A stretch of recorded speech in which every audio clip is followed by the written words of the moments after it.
Hello, welcome to Fishing for Sanity. Once again, I'm with my good friend James, and we're somewhere a little bit different this time. So we're at the East Sussex Kent border, and you might be able to see behind us Bodiam Castle. So we're going to give the Rother a quick go and see what we can't bag. Until next time. Catch you in a bit.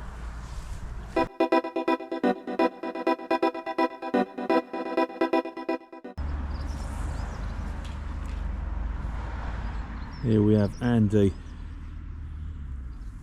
spinning his goldfish.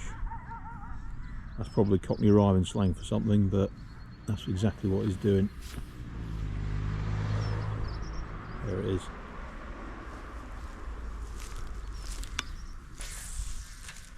Ooh. So Mr. Jackson, tell us about your goldfish. Okay, so unlike most things you buy on wish.com, this is a real bargain. As you can see, it's got such a lovely movement to it.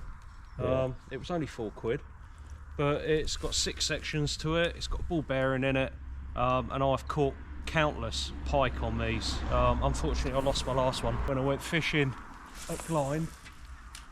It is a fantastic. It's done the business for you, hasn't it? What's the biggest pike you've had on it? Oh, it's only like £12, I think, was the biggest. Only? That's not bad. That is not bad. Here we go again. I'll give it a go on the far side. Oh, a bit of a splashback then. But yeah, a lot of people deride Wish. I think it's just cheap and therefore cheap rubbish, but there are some proper bargains on there. But like I say, I think this lure was about £4. Really? Yeah, you can't really buy many like pike lures for that sort of money. No, you can't. And it's caught. Yeah. So we were just saying, weren't we? We reckon this is probably more perchy than pikey. I think so. This I've got some particular smaller. I've got some smaller lures which I might give a go, but Yeah. if there's a jack about, then it will certainly want a bit of this. Look at that. I think it does, mate. Yeah. So. Okay, so the Rother here at Bodiam, unfortunately it is pretty shallow. With my Polaroids on, you can see the deck. It's probably about 3 foot, 3.5 foot in the middle. Bit of flow on it, so I think that's probably a bit overkill. Don't know. So I'll probably scale down and get a smaller, like grub type lure, for any sort of perch that it might be about. So let's go and meet up James, who's heading off into the distance. Right, so a quick one, folks, on Bodiam Castle. It was 14th century, built by, I believe, Sir Edward Dallengringe. I probably gnaws that particular surname up, but an absolutely superb castle. It was built to defend against the 100 Years' War, the French invasion. And it's one of the only, I think probably one of 2 castles in this country that was built and it was never ever attacked. From a fishing perspective though, it holds some lovely carp that we're not able to fish for.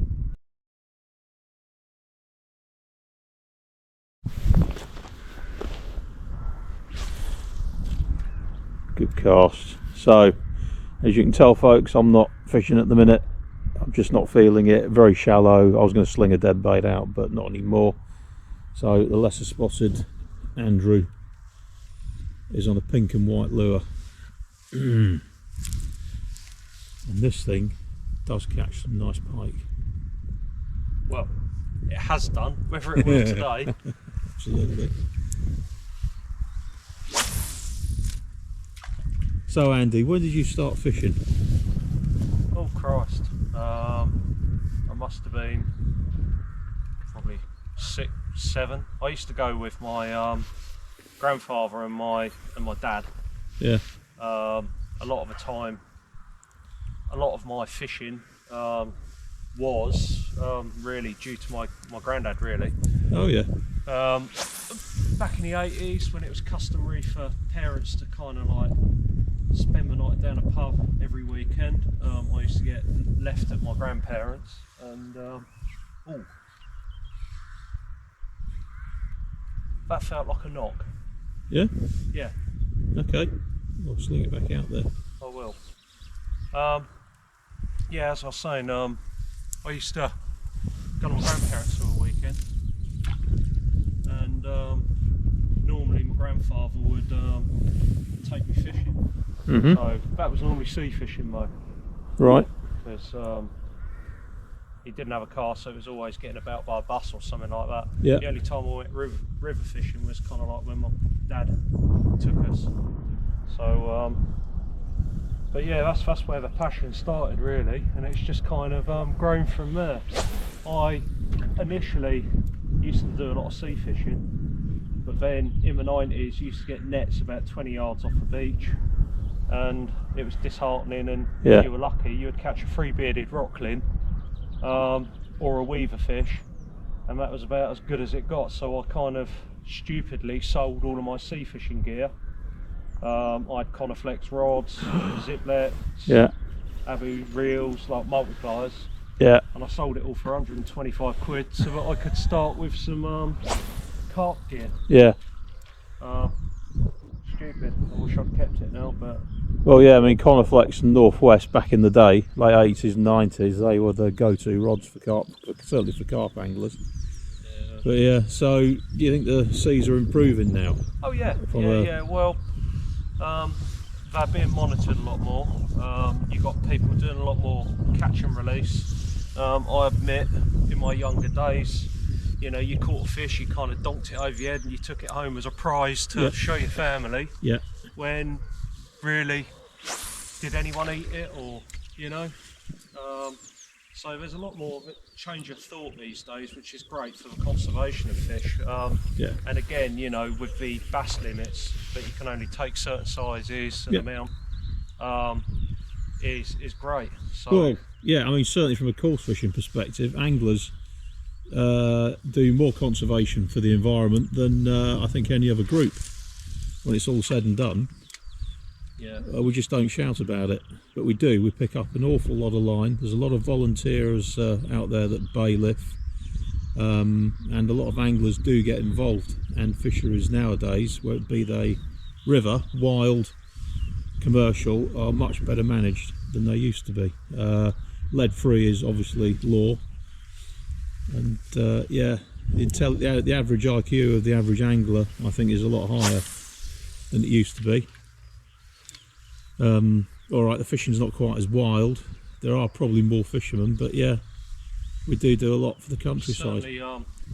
Certainly since COVID, the amount of people fishing, not that it's a bad thing, although where we go fishing and where we're going to go next week before the end of season, Yeah. it does get pretty busy. Yeah. That's the only thing. It's It does. Trying to find that hidden gem is what it's all about, really, isn't it? Yeah, it's going harder and harder. Well, in this country anyway. So, Yeah. yeah, skylarks. Oh yes. Goodness me. Springs in the air. Spring is definitely in the air. But yeah, myself, I started angling when I was 13, so that was mid-80s. Good old friend of mine, and I started at Gatwick, believe it or not. Little pond near Gatwick, caught the biggest perch ever. And started with chum mixers for little carp, and it just grew from there. Little basic DAM kits, fiberglass kits, 16 quid. DAM. You don't see that anymore, do you? No. 10-foot coarse rod out of Kay's catalogue. I don't know if anyone remembers Kay's catalogues. 16 quid. Real fiberglass rod, bait, bait box, job lot. Nowadays, anyone wants to, teenagers that start fishing, younger, they're 200-300 quid rods. It's usually carp. It's ridiculous. Should be honing the skills on the rivers, with the silverfish, I think. But yeah, it's a wonderful sport. Second in popularity to soccer. Soccer? Well, you're American now. No, mate, I'm a rugby boy, so I call football soccer. So yeah, there you go, folks. A bit of waffle from two middle-aged old gits.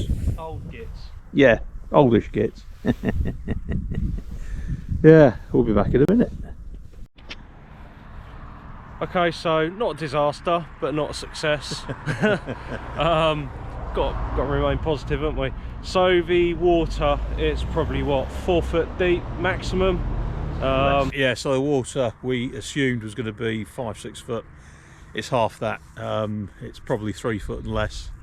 We haven't seen anything apart from a lot of dog waste, unfortunately. So I must admit, that is one thing which has, yeah, really spoilt this place. The amount of dog shit everywhere. Honestly, it's not just a bit, it's everywhere. So if you do come down to Bodiam and you go for a walk along the riverbank, watch where you step.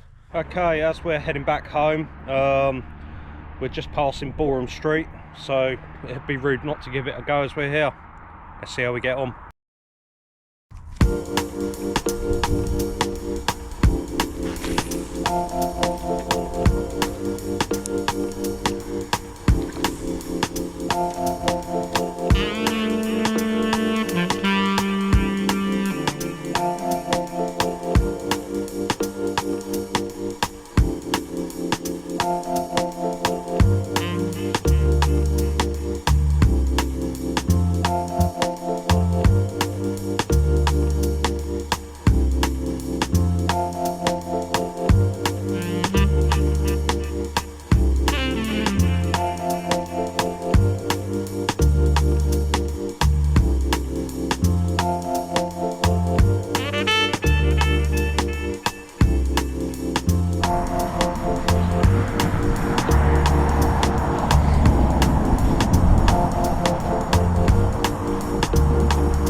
So, folks, we wait and wait and wait. This for the last 10 minutes. So, Andy's been gallivanting up and down the bank, lure fishing. We think it's right for a bite. It's cloudy, it's overcast. I've got a dead roach on, where, as you can see, 3/4 of the way across. So we're just going to hope. The bait is nicely on the bottom. I'm using a traditional pike float setup, probably a 10-gram bullet. 20-gram float, unfortunately, a little bit too big, but that's all I've got. So we're going to pray to the pike gods and hope that this works.